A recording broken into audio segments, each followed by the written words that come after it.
আমাদের এদিকে ভোর 4টা থেকেই কিন্তু দানার প্রভাব শুরু হয়ে গেছে। আমাদের এদিকে ভোর 4টা থেকেই কিন্তু দানার প্রভাব শুরু হয়ে গেছে। আমাদের এদিকে ভোর 4টা থেকেই কিন্তু দানার প্রভাব শুরু হয়ে গেছে।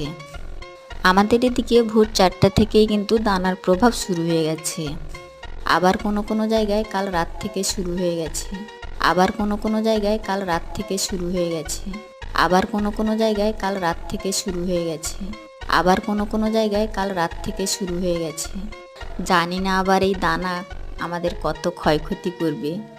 যেমন আমাদের গ্রামে তো বাড়ি, তো ধান জমি আর বরজ প্রচুর ক্ষতি হয়। আর আমাদের তো সব প্রায়ই কুঁড়ে ঘর থাকে, গ্রাম মানেই বুঝতে পারছো।